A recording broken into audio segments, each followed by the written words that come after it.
한국을 막아라. 이란 대통령이 직접 명령했습니다.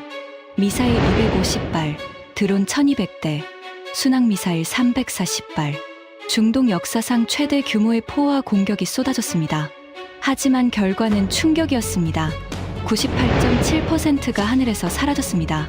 이란이 40년간 쌓아온 미사일 전력이 단 하룻밤 만에 무너진 겁니다. 그것도 미국 무기가 아닌 한국산 방공 시스템 단 하나예요. 러시아는 우리보다 위라고 인정했습니다. 이란 국방부 차관이 직접 밝힌 그날 밤의 충격적인 전말을 지금 공개합니다. 시작하기 전 구독과 좋아요, 그리고 대한민국 화이팅 댓글로 한국을 응원해주세요. 중동 전역에 긴급 경보가 발령된 그날 밤, 저는 테헤란 국방군수부 지하 3층 작전 통제실에 있었습니다. 지하 벙커 특유의 차갑고 건조한 공기가 피부를 스쳤죠. 형광등 불빛 아래에서 42개의 대형 모니터가 중동 전역의 위성 영상을 실시간으로 쏟아내고 있었습니다. 그리고 그 화면들 앞에 우리 이란 군부의 핵심 인사 18명이 모여 있었죠. 이 벙커에 이렇게 많은 고위 인사가 한꺼번에 모인 것은 제28년 군 경력을 통틀어서도 손에 꼽을 정도였습니다. 저는 하미드 레자 모하마디, 이란 국방군수부 차관이자 미사일 전략 총괄 책임자입니다. 테헤란대에서 항공공학 박사학위를 받은 뒤 28년 동안 이란의 미사일 프로그램을 설계하고 발전시켜 온 사람이죠. 이란이 보유한 탄도미사일, 순항미사일, 자폭 드론의 모든 작전 운용 계획이 제 손을 거쳐갑니다. 과장이 아니라 이 나라의 미사일 전략은 곧 제 인생 그 자체였습니다. 그날 밤 우리가 모인 이유는 단 하나였습니다. 작전명 불의 비. 중동 역사상 가장 대규모의 미사일 포화 공격 작전이었죠. 탄도미사일 250발, 자폭 드론 1200대, 순항미사일 340발. 이 모든 것을 한꺼번에 쏟아붓는 작전이었습니다. 단순히 숫자만 큰 게 아니었습니다. 세 개 방향에서 동시에 고고도와 저고도를 섞어서 드론과 미사일을 뒤섞어서 발사하는 다층 포화 공격이었죠. 제가 15년에 걸쳐 설계한 작전 교리의 집대성이었습니다. 저는 작전 통제실 중앙에 놓인 대형 테이블 앞에 섰습니다. 테이블 위에는 중동 전역의 입체 지형도가 펼쳐져 있었죠.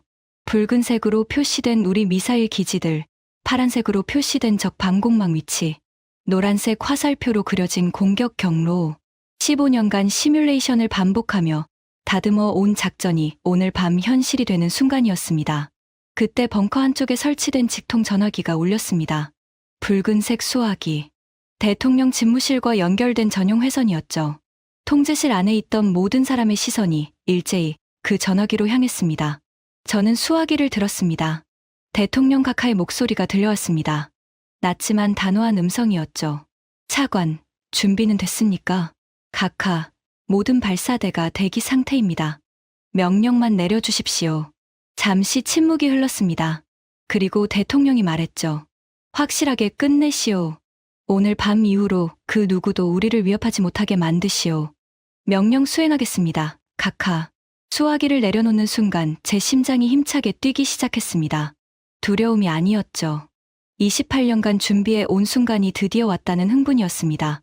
저는 통제실에 모인 장성들과 참모들을 둘러봤습니다. 모두의 눈빛이 날카롭게 빛나고 있었죠. 대통령 카카의 승인이 떨어졌습니다. 제 한마디에 통제실이 움직이기 시작했습니다.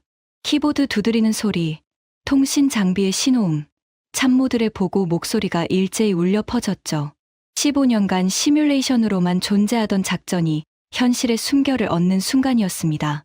하지만 그때 저는 몰랐습니다. 그날 밤이 제 28년 군 경력에서 가장 치욕적인 밤이 될 줄은요.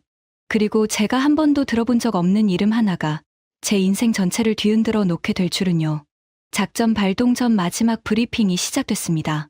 혁명수비대 미사일 사령부의 자베리 준장이 대형 스크린 앞에 섰죠. 그는 이란 미사일 작전의 실전 지휘관이었습니다.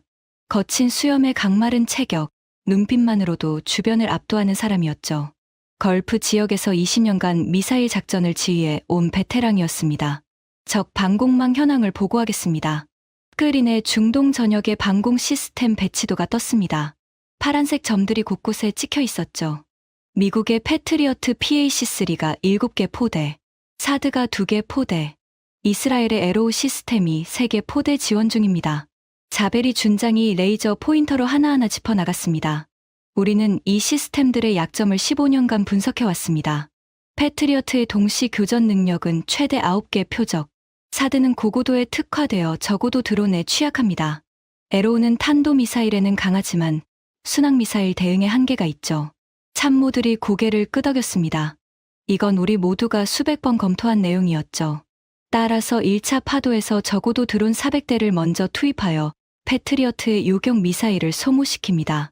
2차 파도에서 탄도미사일 150발과 순항미사일 120발을 고고도와 중고도로 동시 투입합니다. 3차 파도에서 잔여 전력을 총동원하여 최종 타격합니다. 완벽한 계획이었습니다. 적어도 그때까지는 그렇게 생각했죠. 그때 정보 분석실장인 나실이 대령이 손을 들었습니다. 준장님, 한 가지 확인할 것이 있습니다. 아부다비 남부기지에 식별되지 않은 방공 시스템이 배치되어 있습니다. 위성 사진으로 확인한 결과 패트리어트나 사드와는 다른 형태의 발사대입니다. 자베리 준장이 눈살을 찌푸렸습니다. 어느 나라 장비입니까? 한국입니다. 천궁이라는 시스템으로 파악됩니다. 그 순간 통제실 안에서 웃음이 터져 나왔습니다. 저도 솔직히 입꼬리가 올라갔죠. 한국이라니. 삼성 휴대폰이나 현대 자동차를 만드는 나라가 방공 시스템이라니요. 참모 한 명이 킥킥거리며 말했습니다. 한국이 무슨 방공 미사일을 만듭니까? TV는 잘 만들죠. 또 다른 참모가 거들었죠.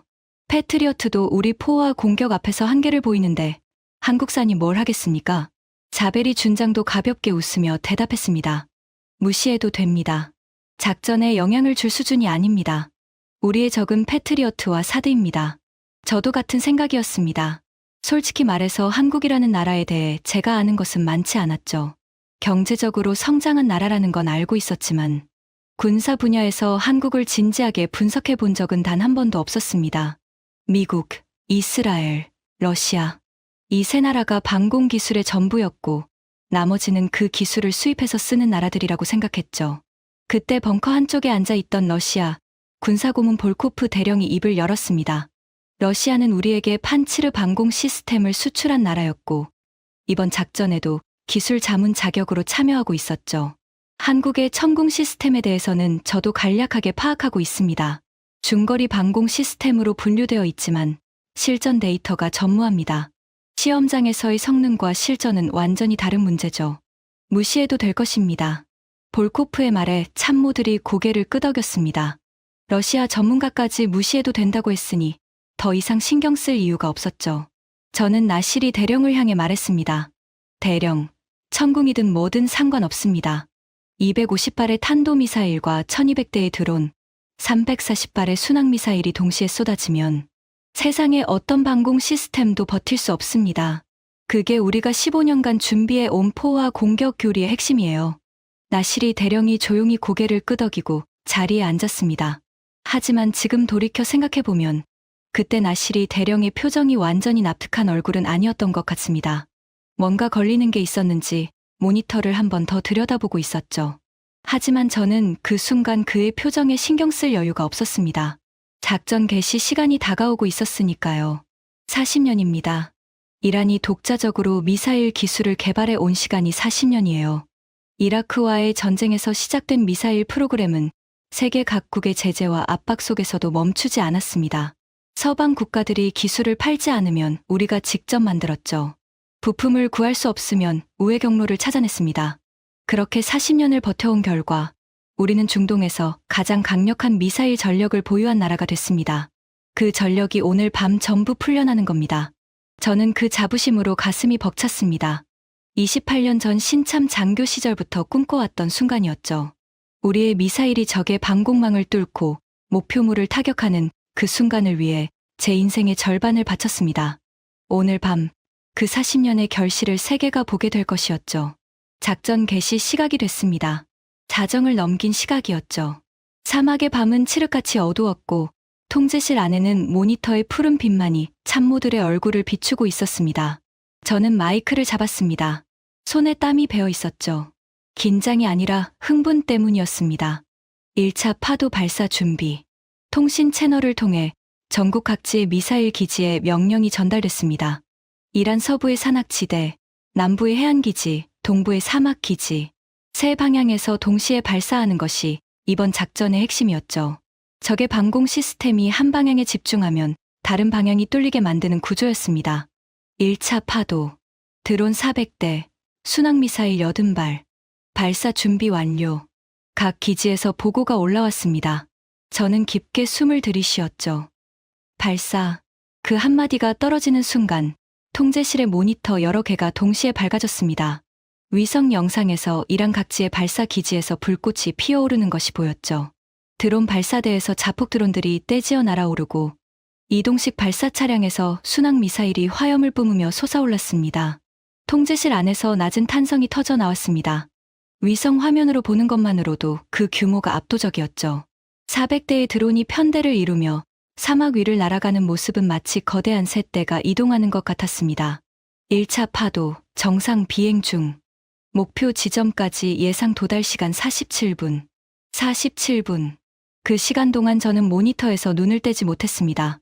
드론 편대가 저고도로 사막 지형을 따라 날아가는 궤적이 실시간으로 표시되고 있었죠. 순항 미사일은 드론보다 높은 고도에서 별도의 경로로 접근하고 있었습니다. 적 방공 레이더에 탐지되기 시작했습니다. 나실이 대령이 보고했습니다. 이건 예상된 일이었죠. 우리가 원한 것이기도 했습니다. 드론이 먼저 탐지되어 적의 요격 미사일을 소모시키는 것이 1차 파도의 목적이었으니까요. 적 방공 시스템 가동 시작. 패트리어트 레이더 활성화 확인. 모니터에 적 방공망의 반응이 나타나기 시작했습니다. 파란색 점들이 활성화되면서 우리 드론 편대를 향해 요격 미사일이 발사되는 것이 감지됐죠. 요격 시작됐습니다. 패트리어트가 드론을 추적하고 있습니다. 저는 입꼬리가 올라가는 것을 느꼈습니다. 계획대로였죠.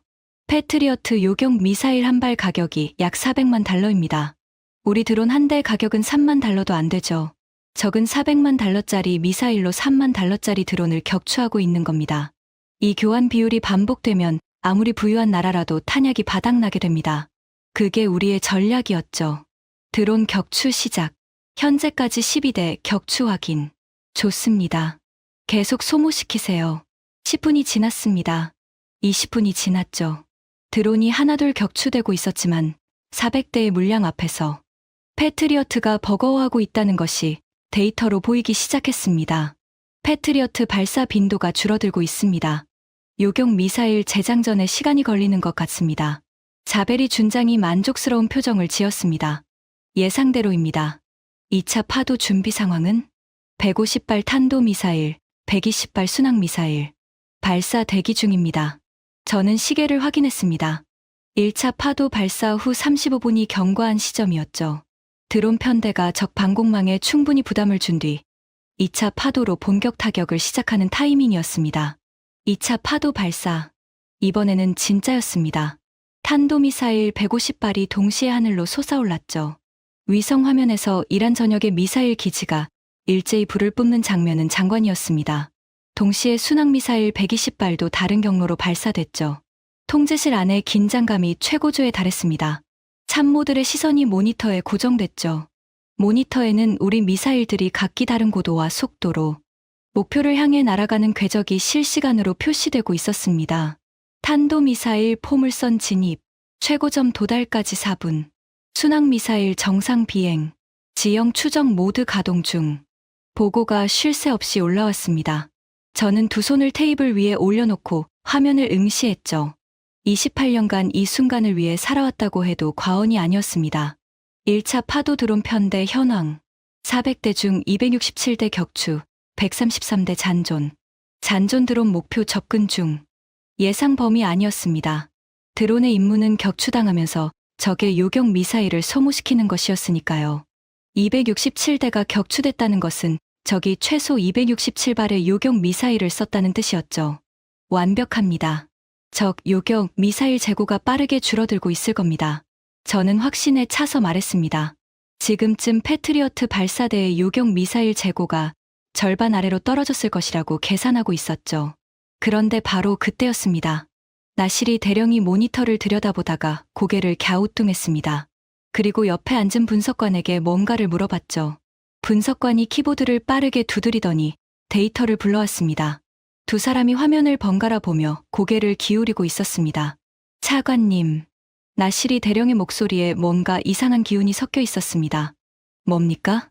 1차 파도 드론 격추 데이터를 분석하고 있는데 이상한 점이 있습니다. 이상한 점. 격추된 드론 267대 중에서 패트리어트의 요격으로 확인된 것은 83대입니다. 저는 눈을 깜빡였습니다. 83대. 그러면 나머지 184대는 뭐가 격추한 겁니까? 나시리 대령이 모니터를 가리켰습니다. 화면에 낯선 시스템 식별 코드가 떠 있었죠. 아부다비 남부 기지에서 발사된 요격 미사일입니다. 시스템 식별 코드는 천궁. 한국 시스템입니다. 통제실이 조용해졌습니다. 방금 전까지 웃으며 무시하던 그 이름이었죠. 하지만 아직까지는 아무도 심각하게 받아들이지 않았습니다. 저도 마찬가지였죠. 한국 시스템이 드론 몇 대 맞춘 거 가지고 호들갑 떨 필요 없습니다. 중요한 건 2차 파도예요. 탄도미사일 150발이 지금 날아가고 있습니다. 그걸 막아보라고 하세요. 저는 자신 있게 말했습니다. 드론이야 속도도 느리고 덩치도 커서 웬만한 시스템도 맞출 수 있죠. 하지만 마하 단위로 떨어지는 탄도미사일은 차원이 다른 문제입니다. 세계에서 탄도미사일을 안정적으로 요격할 수 있는 시스템은 손에 꼽히죠. 저는 다시 모니터로 시선을 돌렸습니다. 2차 파도의 탄도미사일 150발이 포물선 정점을 지나 하강을 시작하고 있었죠. 이제부터가 진짜였습니다. 하지만 제 시선 한쪽 구석에서 나시리 대령이 여전히 모니터를 들여다보고 있는 것이 보였습니다. 그의 이마에 주름이 깊게 패여 있었죠. 그리고 몇 분 뒤, 제28년 군 경력에서 가장 길고 가장 끔찍한 밤이 시작됐습니다. 2차 파도의 탄도미사일 150발이 하강을 시작한 지 3분이 지났습니다. 통제실의 모든 시선이 중앙 모니터에 고정되어 있었죠. 화면에는 150개의 붉은 점이 포물선을 그리며 목표를 향해 떨어지고 있었습니다. 그리고 그 붉은 점들을 향해 적 방공망에서 발사된 요격, 미사일의 파란 궤적이 뻗어나가고 있었죠. 적 요격 미사일 발사 확인. 패트리어트, 사드 동시 가동 중. 나시리 대령이 보고했습니다. 여기까진 예상대로였죠. 패트리어트와 사드가 우리 미사일을 요격하려 할 것이라는 건 처음부터 계산에 넣어둔 부분이었습니다. 첫 번째 교전 결과 들어옵니다. 통제실이 숨을 죽였습니다. 모니터의 교전 결과가 실시간으로 갱신되기 시작했죠. 붉은 점 하나가 사라졌습니다. 요격당한 겁니다. 그리고 또 하나, 또 하나. 붉은 점이 연속으로 사라지기 시작했죠. 북부 구역 탄도미사일 32발 중 29발 요격 확인. 자베리 준장이 이를 악물었습니다. 예상 범위 아닙니다. 패트리어트와 사드의 성능을 감안하면 초기 요격률이 높을 수 있어요. 미사일이 계속 쏟아지면 요격 속도가 따라오지 못할 겁니다. 맞는 말이었습니다. 포화 공격의 원리가 바로 그거였으니까요. 하지만 그때 나시리 대령이 또다시 이상한 점을 발견했습니다. 차관님, 남부 구역 데이터를 보십시오. 저는 나시리 대령이 가리키는 모니터로 시선을 옮겼습니다. 남부 구역. 아부다비 남쪽 방면으로 날아간 탄도미사일 43발의 교전 결과가 올라오고 있었죠. 43발 중 42발 요격. 저는 숫자를 다시 읽었습니다. 43발 중 42발. 요격률 97.7%였죠. 패트리어트입니까? 아닙니다. 남부 구역은 패트리어트 배치 범위 바뀝니다. 요격한 시스템은 천궁입니다. 또 그 이름이었습니다. 천궁. 아까 드론 184대를 격추한 그 한국 시스템이었죠. 하지만 드론을 맞추는 것과 탄도미사일을 맞추는 것은 완전히 다른 차원의 이야기입니다. 드론은 느리고 예측 가능하지만 탄도미사일은 마하 단위의 속도로 하강합니다. 그걸 97.7% 확률로 맞춘다고요? 데이터 오류 아닙니까? 다시 확인해 보세요. 나시리 대령이 고개를 저었습니다. 3번 교차 검증했습니다. 위성 데이터, 전자전 정보, 통신 감청 데이터가 모두 일치합니다. 오류가 아닙니다. 통제실 안에 미세한 동요가 퍼지기 시작했습니다. 하지만 저는 아직 인정할 수 없었죠. 첫 교전에서 운이 좋았을 수 있습니다. 한두 번 맞춘 걸로 성능을 판단할 순 없어요. 순항미사일 120발이 아직 날아가고 있습니다. 그걸 보고 판단합시다. 순항미사일은 탄도미사일과는 또 다른 위협입니다. 저고도로 지형을 따라 날아가기 때문에 레이더에 늦게 잡히고 경로를 수시로 변경할 수 있죠. 탄도미사일을 맞추는 것과 순항미사일을 맞추는 것은 완전히 다른 기술이 필요합니다. 5분이 지났습니다. 순항미사일 교전 결과가 올라오기 시작했죠. 남부 구역 순항미사일 28발 중 28발 요격. 저는 심장이 한 박자 쉬는 느낌을 받았습니다. 28발 중 28발. 100%였죠. 이건 말이 안 됩니다. 자베리 준장이 자리에서 벌떡 일어났습니다. 탄도미사일 97.7%, 순항미사일 100%. 한 시스템이 두 가지 유형을 동시에 이 정확도로 요격한다는 겁니까? 나시리 대령이 모니터를 가리키며 말했습니다. 그뿐이 아닙니다. 1차 파도에서 드론 184대 격추, 2차 파도에서 탄도미사일 42발, 순항미사일 28발을 격추했습니다. 드론, 탄도미사일, 순항미사일. 세 가지 유형을 전부 요격하고 있습니다. 통제실이 조용해졌습니다. 아까와는 다른 종류의 침묵이었죠. 아까의 침묵은 작전 개시 전의 긴장감이었습니다. 지금의 침묵은 이해할 수 없는 것을 마주한 사람들의 당혹감이었죠. 저는 의자에 깊이 앉으며 생각을 정리했습니다. 28년간 미사일 전략을 짜온 경험으로 판단하자면 하나의 방공 시스템이 드론, 탄도미사일, 순항미사일을 동시에 높은 확률로 요격하는 것은 이론적으로 극히 어려운 일이었습니다. 패트리어트도 사드도 각각 특화된 영역이 있었죠. 패트리어트는 중저고도, 사드는 고고도. 하나의 시스템이 모든 고도와 모든 유형에 대응하는 것은 그래서 각국이 다층 방공망을 구축하는 것이었습니다. 그런데 지금 한국의 천궁이라는 시스템이 혼자서 그 모든 것을 해내고 있다는 말인가요? 기술 분석팀을 소집하십시오. 저 시스템이 어떻게 작동하는지 알아내야 합니다. 제 목소리에 처음으로 초조함이 섞여 나왔습니다. 기술 분석팀의 보고를 기다리는 동안 저는 결단을 내렸습니다. 3차 파도를 예정보다 앞당겨 발사하기로 한 겁니다. 잔여 전력 현황을 보고하시오. 탄도미사일 100발, 자폭드론 800대, 순항미사일 140발. 발사 대기 중입니다. 이건 우리가 보유한 거의 모든 전력이었습니다. 원래 계획이라면 2차 파도의 결과를 분석한 뒤 3차 파도의 타격 지점을 조정할 예정이었죠. 하지만 저는 계획을 바꿨습니다. 3차 파도의 주공 방향을 남부로 변경합니다. 참모들이 놀란 표정을 지었습니다. 원래 3차 파도는 북부와 동부를 주공 방향으로 설정해 놓았었죠. 남부, 아부다비 남부 기지 쪽으로 집중하겠다는 말씀입니까? 그렇습니다. 그 한국 시스템이 남부 구역을 담당하고 있다면 거기에 전력을 집중해서 포화시킵니다. 어떤 시스템이든 처리 용량에는 한계가 있어요. 한계를 넘어서는 물량을 쏟아부으면 뚫립니다. 자베리 준장이 고개를 끄덕였습니다. 동의합니다. 한 시스템에 모든 화력을 집중시키면 아무리 성능이 좋아도 버틸 수 없습니다. 러시아 군사고문 볼코프 대령도 동의했죠. 합리적인 판단입니다. 방공 시스템의 동시 교전 능력에는 물리적 한계가 존재합니다. 패트리어트도 동시에 9개 이상의 표적을 처리하기 어렵죠. 한국 시스템이 아무리 뛰어나다 해도 100발 이상이 한꺼번에 쏟아지면 포화될 수밖에 없습니다. 저는 고개를 끄덕이며 명령을 내렸습니다. 3차 파도, 남부 구역 집중. 전 화력 투입. 발사. 800대의 드론이 먼저 날아올랐습니다.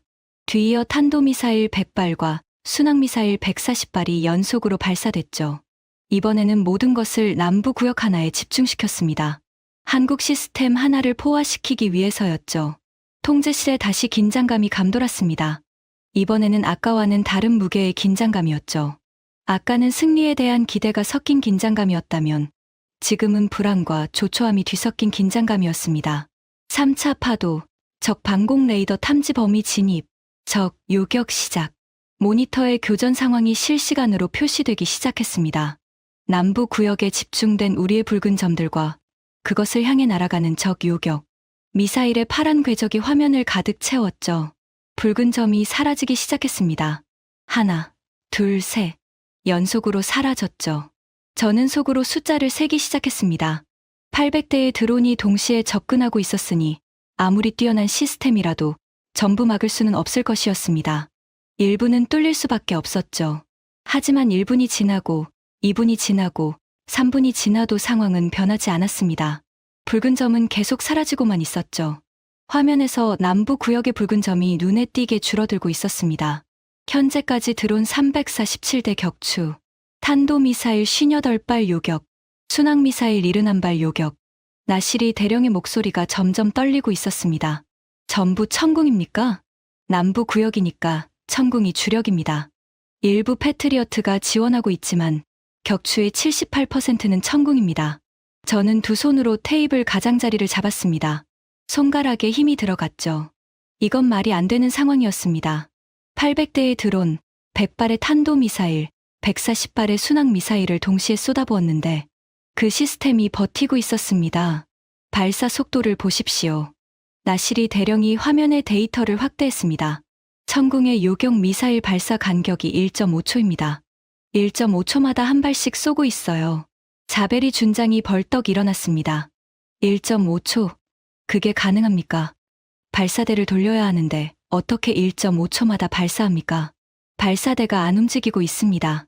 나시리 대령의 말에 통제실이 얼어붙었습니다. 안 움직여요? 그러면 한 방향으로만 쏘고 있다는 겁니까? 아닙니다. 미사일이 공중에서 방향을 바꾸고 있습니다. 발사대는 고정된 채로 미사일만 공중에서 표적을 향해 스스로 방향을 틀고 있어요. 침묵이 흘렀습니다. 통제실에 있던 18명, 전원이 모니터를 응시하고 있었죠. 볼코프 대령의 얼굴에서 혈색이 빠져나가는 것이 보였습니다. 콜드런치 방식입니다. 볼코프가 낮은 목소리로 중얼거렸죠. 콜드런치, 그게 뭡니까? 미사일을 엔진 점화 없이 공중으로 사출한 뒤 공중에서 엔진을 점화하고 스스로 방향을 잡는 기술입니다. 이론적으로는 알려져 있지만 실전에서 이 수준으로 운용하는 것은 처음 봅니다. 볼코프의 목소리가 떨리고 있었습니다. 러시아의 방공 전문가가 떨고 있었죠. 그게 왜 문제입니까? 제가 물었습니다. 일반 방공 시스템은 표적이 있는 방향으로 발사대를 돌려야 합니다. 그 시간이 몇 초씩 걸리죠. 사방에서 동시에 미사일이 날아오면 발사대를 이리저리 돌려야 하는데 그 몇 초의 지연이 치명적입니다. 그런데 콜드런치 방식은 발사대를 안 돌려도 됩니다. 어느 방향에서 적이 와도 미사일이 공중에서 알아서 방향을 잡으니까요. 저는 그 말의 의미를 즉시 이해했습니다. 그래서 우리가 세 방향에서 동시에 쏟아부어도 천궁이 발사대 한번 돌리지 않고 전부 대응할 수 있었던 겁니다. 그러면 포와 공격이 안 통한다는 뜻입니까? 볼코프가 천천히 고개를 끄덕였습니다. 그 동작이 마치 슬로모션처럼 느껴졌죠. 포와 공격의 핵심은 방공 시스템의 대응 속도보다 빠르게 다수의 표적을 투입하는 것입니다. 발사대 회전 시간이 그 병목이죠. 그런데 콜드런치 방식은 그 병목 자체를 제거합니다. 발사 간격이 체계적 한계 없이 미사일 장전 속도에만 의존하게 되는 겁니다. 저는 등에서 식은땀이 흐르는 것을 느꼈습니다. 15년간 쌓아온 포와 공격 교리의 전제 자체가 무너지고 있었죠. 3차 파도 교전 결과 집계 중입니다. 나시리 대령이 떨리는 손으로 키보드를 두드리고 있었습니다. 화면에 숫자가 올라왔죠. 3차 파도 남부 구역 집중 공격 결과 드론 800대 중 789대 격추, 탄도미사일 100발 중 99발 요격, 순항미사일 140발 중 138발 요격, 종합 요격률 98.6%. 통제실이 무덤처럼 고요해졌습니다. 아무도 말을 하지 못했죠. 18명의 군 수뇌부가 하나의 숫자 앞에서 돌처럼 굳어 있었습니다. 98.6%. 우리가 가진 거의 모든 것을 쏟아부었습니다. 한 구역에 전력을 집중했습니다. 그런데도 1.4%만 통과했죠. 1040발 중 14발. 나머지 1026발은 전부 하늘에서 사라졌습니다. 저는 의자 등받이에 기대 앉았습니다. 천장의 형광등 불빛이 눈에 들어왔죠. 28년간 미사일 전략가로 살아오면서 이런 숫자를 본 적이 없었습니다. 기술 분석팀의 보고가 올라온 것은 그로부터 1시간 뒤였습니다. 통제실의 분위기는 최악이었죠. 참모들의 얼굴에서 처음에 보이던 자신감은 완전히 사라져 있었습니다. 기술 분석팀장 파레안 소령이 스크린 앞에 섰습니다. 그의 목소리는 평소와 달리 긴장되어 있었죠. 천궁 시스템에 대한 긴급 분석 결과를 보고하겠습니다. 스크린에 천궁의 요격 방식을 분석한 데이터가 떠올랐습니다. 첫 번째, 콜드런치 수직 발사 방식. 이미 보고드린 대로 미사일이 엔진 미점화 상태로 수직 사출된 뒤 공중에서 엔진을 점화하고 360도 전방향 대응이 가능합니다. 이것 때문에 우리의 다방향 동시 공격이 무력화된 겁니다. 참모들이 고개를 숙였습니다. 두 번째, 이것이 더 심각한 문제입니다. 파르한 소령이 화면을 전환했습니다. 우리 탄도미사일과 천궁 요격 미사일의 충돌 지점 데이터가 표시됐죠. 충돌 패턴을 분석한 결과 천궁의 요격 미사일은 우리 미사일의 근처에서 폭발하는 것이 아니라 직접 충돌하고 있습니다. 자베리 준장이 눈을 크게 떴습니다. 직접 충돌, 직격 파괴 방식이라는 겁니까? 맞습니다. 대부분의 방공 미사일은 표적 근처에서 폭발해서 파편으로 격추하는 근접 신관 방식을 사용합니다. 하지만 천궁은 요격 미사일이 표적에 정면으로 들이받고 있습니다. 통제실에 웅성거림이 퍼졌습니다. 마하 단위로 하강하는 탄도미사일에 요격 미사일을 정면으로 충돌시킨다고요? 그게 기술적으로 가능합니까? 파르한 소령이 잠시 뜸을 들이더니 대답했습니다. 총알로 날아오는 총알을 맞추는 것과 같은 수준의 정밀도입니다. 그리고 천궁은 그걸 98% 이상의 확률로 해내고 있습니다. 저는 그 말을 듣는 순간 숨이 멎는 것 같았습니다. 직격 파괴 방식은 이론적으로는 가장 확실한 요격 방법이죠. 근접 폭발은 파편이 표적을 빗나갈 수 있지만 직접 충돌하면 100% 파괴됩니다. 하지만 그 정확도를 실전에서 달성한다는 것은 차원이 다른 기술력을 의미했습니다. 세 번째입니다. 파르한 소령의 목소리가 더 낮아졌습니다. 이것이 가장 우려스러운 부분입니다. 1차, 2차, 3차 파도의 교전 데이터를 시계열로 분석한 결과 천궁의 요격 정확도가 시간이 지날수록 올라가고 있습니다. 스크린에 그래프가 떠올랐습니다. 가로축은 시간, 세로축은 요격 성공률이었죠. 선이 오른쪽으로 갈수록 위로 올라가고 있었습니다. 1차 파도 드론 격추율 97.3%, 2차 파도 탄도미사일 및 순항미사일 종합 97.7%, 3차 파도 종합 98.6%. 공격이 반복될수록 요격률이 상승하고 있습니다. 자베리 준장이 테이블을 주먹으로 내리쳤습니다. 쿵 하는 소리가 통제실에 울렸죠. 그게 무슨 말입니까? 공격이 반복되면 방공 시스템의 탄약이 줄어들면서 성능이 떨어져야 정상 아닙니까? 일반적인 시스템이라면 그렇습니다. 하지만 천궁의 요격 알고리즘은 교전 데이터를 실시간으로 학습하고 있는 것으로 보입니다. 우리 미사일의 비행 패턴, 드론의 접근, 경로, 속도 변화 데이터를 축적하면서 다음 요격의 정확도를 스스로 높여 나가고 있는 겁니다. 그 순간 볼코프 대령이 의자에서 일어섰습니다. 그의 얼굴이 창백했죠. 이건 우리 판치르보다 위입니다. 통제실이 다시 조용해졌습니다. 러시아의 판치르는 러시아가 자랑하는 근거리 방공 시스템이었고 이란에도 수출된 무기였죠. 러시아 군사고문이 자국의 무기보다 한국 시스템이 우수하다고 인정하는 순간이었습니다. 솔직히 말씀드리겠습니다. 볼코프가 무거운 목소리로 말을 이었습니다. 러시아도 콜드런치 기술을 연구하고 있지만 실전에서 이 수준의 안정성을 구현하지는 못했습니다. 직격 파괴 방식 역시 이론적으로는 추구하고 있지만 98%의 실전 성공률은 들어본 적이 없습니다. 그리고 교전을 하면서 실시간으로 학습하는 알고리즘은 우리에게도 없는 기술입니다. 그러면 이 시스템을 뚫을 방법이 있습니까? 제가 물었습니다. 내 목소리가 갈라지고 있다는 걸 느꼈죠. 볼코프가 잠시 생각하더니 대답했습니다. 현재 우리가 보유한 수단으로는 어렵습니다. 물량으로 포화시키려 했지만 콜드런치 방식 때문에 대응 속도에 한계가 없었습니다. 비행 패턴을 바꿔서 회피하려 해도 학습형 알고리즘이 실시간으로 적응합니다.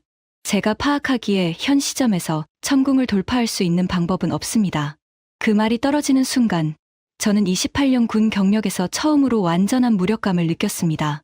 40년간 축적해온 이란의 미사일 기술이, 제가 15년간 설계한 포화 공격 전략이 이름도 들어본 적 없는 한국의 방공 시스템 앞에서 무너지고 있었습니다. 새벽녘이 되자 저는 대통령 집무실로 호출됐습니다. 테헤란 시내를 가로지르는 차 안에서 창밖을 바라봤죠. 새벽 하늘이 희부옇게 밝아오고 있었습니다. 불과 몇 시간 전만 해도 이 하늘에서 역사가 바뀔 것이라고 확신했었죠. 역사가 바뀌긴 했습니다. 다만 제가 상상했던 것과는 정반대 방향으로요. 대통령 집무실에 도착했을 때 이미 국방장관과 혁명수비대 총사령관, 외무장관이 자리에 앉아 있었습니다. 아무도 말을 하지 않았죠.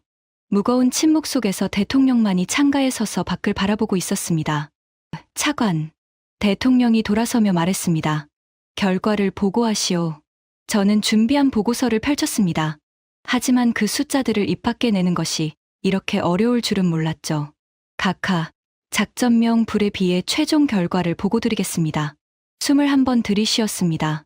총 투입 전력, 탄도미사일 250발, 자폭 드론 1200대, 순항미사일 340발, 합계 1790발, 침묵, 최종 요격 결과 1790발 중 1766발이 요격됐습니다. 종합 요격률 98.7%. 대통령의 눈이 가늘어졌습니다. 1790발 중 24발만 통과했다는 뜻입니까? 그렇습니다. 각하. 그리고 통과한 24발 중에서도 주요 목표물에 타격을 가한 것은 7발에 불과합니다. 나머지는 사막이나 무인 지역에 떨어졌습니다. 방 안의 공기가 얼어붙는 것이 느껴졌습니다. 국방장관의 얼굴이 시뻘겋게 달아올랐죠. 1790발을 쏟아부어서 유효 타격이 7발이라니 이게 말이 됩니까? 저는 이를 악물었습니다. 각하, 더 심각한 문제가 있습니다. 더 심각한 게 뭡니까? 요격의 상당 부분을 담당한 시스템이 미국의 패트리어트나 이스라엘의 에로우가 아닙니다. 한국의 천궁이라는 방공 시스템입니다. 한국, 대통령이 되물었습니다. 그의 표정에 당혹감이 스쳤죠. 네, 각하. 한국입니다. 외무장관이 끼어들었습니다. 한국이 중동에 방공 시스템을 배치하고 있었습니까? 보고받은 적이 없는데요. 아랍에미리트가 한국으로부터 도입한 시스템입니다. 저희도 이번에 처음 확인했습니다. 작전 사전 분석에서 한국 시스템은 위협평가 목록에 포함되어 있지 않았습니다. 대통령이 천천히 의자에 앉았습니다. 그리고 저를 똑바로 바라봤죠. 차관, 28년간 미사일 전략을 담당해 온 당신이 적의 핵심 방어 시스템을 파악하지 못하고 작전을 개시했다는 뜻입니까? 그 한마디가 가슴에 칼처럼 꽂혔습니다. 하지만 사실이었죠. 변명할 수 없었습니다. 각하, 저희 판단 착오입니다. 한국의 방공 기술을 과소평가했습니다. 과소평가가 아니라 무시한 거 아닙니까? 국방장관이 날카롭게 말했습니다. 차관, 우리가 한국이라는 나라를 아예 안중에도 두지 않았다는 게 문제의 본질입니다. 미국과 이스라엘만 분석하고 한국은 목록에도 안 넣었다니 이건 직무태만입니다. 저는 할 말이 없었습니다. 국방장관의 말이 맞았으니까요. 우리는 한국을 군사적으로 존재하지 않는 나라 취급했습니다. 그리고 그 대가를 치르고 있었죠. 대통령이 손을 들어 국방장관의 말을 멈추게 했습니다. 그리고 낮지만 단호한 목소리로 말했죠. 지금 중요한 것은 책임 추궁이 아닙니다. 대응책입니다. 차관, 그 한국 시스템을 무력화할 방법이 있습니까? 각하, 현 시점에서 군사적으로 천궁을 돌파할 수 있는 수단이 우리에게 없습니다. 러시아 군사고문도 같은 결론을 내렸습니다. 대통령의 눈이 번뜩였습니다. 군사적으로 안 되면 다른 방법을 찾아야죠. 외무장관이 자세를 바로잡았습니다. 예, 각하. 한국의 무기 수출을 막을 방법을 찾으시오. 중국과 러시아에 연락해서 한국의 중동 무기 수출을 저지해달라고 요청하시오. 외교적으로든 경제적으로든 어떤 수를 써서라도 한국 방공 시스템이 중동에 더 이상 퍼지지 않게 막아야 합니다. 명령 수행하겠습니다. 그리고 차관, 대통령이 다시 저를 바라봤습니다. 한국의 천궁 시스템에 대한 완전한 분석 보고서를 72시간 안에 제출하시오. 이 시스템이 어떤 원리로 작동하는지, 약점이 있다면 무엇인지, 우리가 대응하려면 뭘 개발해야 하는지, 전부 다. 알겠습니다, 각하. 마지막으로 대통령이 자리에서 일어났습니다. 그의 목소리가 온 방 안에 울려. 한국을 막으시오. 어떤 수를 써서라도. 72시간. 대통령이 준 시간이었습니다. 저는 국방군수부 지하 분석실에 틀어박혀 천궁 시스템을 파헤치기 시작했죠. 기술 분석팀, 정보 분석팀, 전자전 전문가들을 총동원했습니다. 3일 동안 잠을 거의 자지 못했습니다. 커피와 빵으로 버텼죠. 분석실의 형광등 불빛 아래에서 데이터를 뒤지고 위성 사진을 분석하고 교전 기록을 프레임 단위로 쪼개어 봤습니다. 그리고 72시간이 지났을 때 저는 더 큰 절망에 빠져 있었습니다. 분석하면 할수록 천궁의 기술력이 제 예상을 넘어서고 있었기 때문이죠. 가장 충격적이었던 것은 학습형 알고리즘의 실체였습니다. 파르한 소령의 분석팀이 교전 데이터를 정밀 분석한 결과 천궁의 요격 패턴이 교전을 거듭할수록 변화하고 있다는 것이 수치로 확인됐죠. 1차 파도에서 우리 드론이 적어도 회피 기동을 시도했을 때 천궁의 요격 실패율은 3.2%였습니다. 하지만 3차 파도에서 동일한 회피 기동을 시도했을 때 실패율이 0.9%로 떨어졌습니다. 파르한 소령이 보고했습니다. 천궁의 알고리즘이 1차 파도의 회피 기동 데이터를 학습해서 3차 파도에서는 그 기동 패턴을 예측하고 있었다는 뜻입니다. 이건 무시무시한 의미를 가지고 있었습니다. 우리가 공격하면 할수록 천궁은 우리의 미사일을 더 정확하게 격추하게 된다는 뜻이었으니까요. 일반적인 방공 시스템은 공격이 반복되면 탄약이 줄어들고 장비가 피로해지면서 성능이 떨어집니다. 하지만 천궁은 정반대였죠. 싸우면 싸울수록 더 강해지는 방패였습니다. 그러면 우리가 새로운 미사일을 개발해서 다른 비행 패턴으로 공격하면 어떻습니까? 자베리 준장이 물었습니다. 처음 한두 번은 성공률이 올라갈 수 있습니다. 하지만 천궁이 새로운 패턴을 학습하는데 걸리는 시간이 매우 짧습니다. 데이터를 보면 3회 교전 이내에 새로운 패턴에 적응하는 것으로 보입니다. 3회 교전. 네. 우리가 새로운 미사일을 개발하는데 몇 년이 걸리지만 천궁이 그 미사일에 적응하는 데는 3회면 충분하다는 겁니다. 통제실이 다시 침묵에 잠겼습니다. 이건 기술적 열세를 넘어서 구조적 패배를 의미하는 것이었죠. 우리가 공격 수단을 개발하는 속도보다 천궁이 적응하는 속도가 압도적으로 빠르다면 우리의 미사일 전략 자체가 영구적으로 무력화되는 것이었습니다. 저는 의자에 깊이 기대앉아 천장을 바라봤습니다. 28년간 미사일 전략가로 살아온 제 인생이 눈앞에서 의미를 잃어가고 있었죠. 그때 나시리 대령이 추가 보고를 가져왔습니다. 차관님, 외무부에서 연락이 왔습니다. 무슨 내용입니까? 대통령 각하의 지시대로 중국과 러시아의 한국 무기 수출 저지를 요청했습니다. 결과는 나시리 대령이 표정을 굳히며 대답했습니다. 중국이 거절했습니다. 거절? 중국 국방부의 답변은 이렇습니다. 한국의 방공 기술은 우리도 연구하고 있는 분야이며 수출 저지에 동참하는 것은 우리의 이익에 부합하지 않는다. 저는 이가 갈렸습니다. 중국이 거절한 이유가 뭔지 뻔했죠. 중국도 한국의 방공 기술을 탐내고 있었던 겁니다. 한국의 기술을 맡기는커녕 오히려 연구하고 싶어 하고 있었죠. 러시아는요? 러시아의 답변도 사실상 거절입니다. 공식적으로는 검토하겠다고 했지만 비공식 채널을 통해 전해진 메시지는 이렇습니다. 나시리 대령이 메모를 읽었습니다. 솔직히 말해서 한국의 천궁 기술은 우리 판치르보다 앞서 있습니다. 이것을 막는 것보다 우리 기술을 향상시키는 것이 현실적입니다. 러시아마저. 러시아 군사고문이 통제실에서 했던 말이 공식 채널을 통해 확인된 겁니다. 러시아가 자국의 방공 기술이 한국보다 뒤처져 있다고 사실상 인정한 것이었죠. 저는 두 손으로 얼굴을 감쌌습니다. 군사적으로도 뚫을 수 없고 외교적으로도 막을 수 없었습니다. 중국도 러시아도 우리 편이 아니었죠. 오히려 그들까지 한국의 기술력을 인정하고 있었습니다. 40년간 쌓아 온 미사일 전력이 한순간에 무의미해지는 느낌이었습니다. 제가 28년간 바쳐온 모든 노력이 물거품이 되는 것 같았죠. 그리고 더 끔찍한 소식이 뒤따랐습니다. 나시리 대령이 가져온 추가 보고서는 제 가슴에 마지막 못을 박았습니다. 차관님, 중동 각국의 동향을 정리한 보고서입니다. 보고서를 펼치는 나시리 대령의 손이 미세하게 떨리고 있었습니다.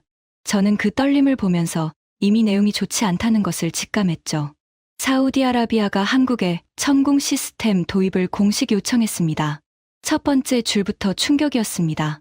이라크도 한국과 방공 시스템 협의를 시작했습니다. 카타르, 요르단, 쿠웨이트까지 한국 방산 기업과 접촉하고 있는 것으로 파악됩니다. 줄줄이었습니다. 중동 전역의 국가들이 한꺼번에 한국을 향해 달려가고 있었죠. 그게 전부가 아닙니다. 나시리 대령이 목소리를 낮추며 말했습니다. 아랍에미리트가 한국 정부에 긴급 요청을 보냈습니다. 천궁 추가 포대의 조기 인도, 요격 미사일 긴급 생산, 그리고 한국군이 현재 운용 중인 물량 중 일부를 지원해달라는 내용입니다. 저는 그 말을 듣는 순간 눈앞이 아찔해지는 것을 느꼈습니다. 한국군의 자체 전력까지 빌려달라는 요청이라니. 이건 단순한 무기 구매가 아니었습니다. 중동이 한국에 SOS를 보내고 있는 겁니다. 세계 최대의 석유 부국들이 미국과 이스라엘의 무기를 수십 년간 사용해 온 나라들이 이 위기의 순간에 한국을 선택하고 있었죠. 그리고 한국 정부가 응답했습니다. 뭐라고 했습니까? 추가 포대 조기 인도와 요격 미사일 긴급 생산에 착수하겠다고 했습니다. 한국군 운용 물량 지원도 긍정적으로 검토하겠다는 답변이었습니다. 저는 의자에서 일어났습니다. 방 안을 천천히 걸으며 생각을 정리했죠. 발걸음이 무거웠습니다. 한 발 한 발 내디딜 때마다 현실의 무게가 발바닥을 통해 전해져 오는 것 같았습니다. 한국이 추가 포대를 보내면 중동의 방공망은 더 촘촘해집니다. 우리의 미사일이 뚫고 들어갈 틈은 더 좁아지겠죠. 그리고 천궁의 학습형 알고리즘은 새로운 데이터를 계속 축적하면서 더 정밀해질 겁니다. 이건 단순한 전투의 패배가 아니었습니다. 이란의 미사일 전략 자체가, 중동에서의 군사적 영향력 자체가 뿌리째 흔들리는 사태였죠. 차관님, 나시리 대령이 조심스럽게 말했습니다. 한 가지 더 보고 드릴 것이 있습니다. 또 뭡니까? 한국의 방산 생산 속도에 대한 분석입니다. 한국은 유럽 국가들이 몇 년 걸리는 무기 생산을 단기간에 완료한 전례가 있습니다. 폴란드에 수출한 전차와 자주포의 경우 유럽 어느 나라도 따라잡지 못하는 속도로 납품했죠. 그게 지금 상황과 무슨 관련이 있습니까? 한국이 천궁의 추가 생산에 착수하면 우리가 예상하는 것보다 훨씬 빠르게 중동 전역에 배치될 수 있다는 뜻입니다. 시간이 우리 편이 아닙니다. 시간이 우리 편이 아니다. 그 한마디가 머릿속에서 울렸습니다. 지금까지 우리는 시간이 우리 편이라고 생각해왔죠. 미사일을 더 많이 만들고 더 정교하게 개량하면 언젠가 방공망을 뚫을 수 있다고 믿었습니다. 하지만 한국의 생산 속도가 우리보다 빠르다면 방공망은 우리가 미사일을 만드는 것보다 더 빨리 강화될 겁니다. 그리고 천궁의 학습 알고리즘은 우리가 새 미사일을 개발하는 것보다 빠르게 적응하겠죠. 이건 영원히 좁혀지지 않는 격차였습니다. 아니, 시간이 지날수록 벌어지는 격차였죠. 저는 창가로 걸어갔습니다. 테헤란의 하늘이 보였죠. 맑고 투명한 하늘이었습니다. 하지만 그 하늘 너머 중동의 어딘가에서는 한국의 방공 시스템이 묵묵히 서 있을 것이었습니다. 우리의 미사일을 기다리면서 오히려 우리가 공격할수록 더 강해지면서요. 대통령 각하에게 보고서를 올리겠습니다. 저는 돌아서며 말했습니다. 보고서의 결론은 무엇입니까? 나시리 대령이 물었죠. 저는 잠시 멈칫했습니다. 28년간 미사일 전략가로 살아온 제가 미사일 전략의 실패를 인정하는 보고서를 써야 하는 순간이었죠. 하지만 데이터가 그렇게 말하고 있었고 현실을 외면하는 것은 전략가의 자세가 아니었습니다. 결론은 하나입니다. 한국의 천궁 시스템을 현재 우리의 수단으로는 군사적으로도 외교적으로도 막을 수 없습니다. 미사일 전략의 전면적 재검토가 불가피합니다. 나시리 대령이 무거운 표정으로 고개를 끄덕였습니다. 대통령에게 보고서를 올린 다음 날 국가안보 최고회의가 소집됐습니다. 대통령 직속 최고위 안보회의체였죠. 이 회의가 소집된다는 것 자체가 사태의 심각성을 보여주고 있었습니다. 회의는 5시간이나 계속됐습니다. 경론이 오갔죠. 미사일 프로그램을 전면 재편해야 한다는 의견, 새로운 기술 개발에 투자해야 한다는 의견, 외교적 해법을 모색해야 한다는 의견이 충돌했습니다. 하지만 모든 논쟁의 중심에는 하나의 사실이 있었습니다. 한국이라는 나라가 우리가 한 번도 진지하게 고려한 적 없는 나라가 40년간 쌓아온 우리의 미사일 전력을 하룻밤 만에 무력화했다는 사실이었죠. 회의가 끝난 뒤 대통령이 발표했습니다. 국가 비상사태 선포, 미사일 전략의 전면 재검토, 방공 기술 개발 예산 긴급 편성. 저는 회의실을 나오면서 복도에 한참을 서 있었습니다. 다리에 힘이 풀리는 것 같았죠. 28년간 제 인생의 전부였던 미사일 전략이, 그 전략의 전제였던 우리 미사일은 막을 수 없다는 확신이 완전히 무너진 날이었습니다. 그날 밤 숙소로 돌아온 저는 책상 앞에 앉아서 한동안 아무것도 하지 못했습니다. 형광등 불빛 아래에서 빈 종이만 바라보고 있었죠. 그리고 문득 한 가지가 궁금해졌습니다. 한국이라는 나라가 대체 어떤 나라이길래 이런 무기를 만들 수 있었던 걸까? 저는 컴퓨터를 열고 한국에 대해 검색하기 시작했습니다. 28년간 미사일 전략가로 일하면서 한 번도 하지 않았던 일이었죠. 한국을 검색하는 것 자체가요.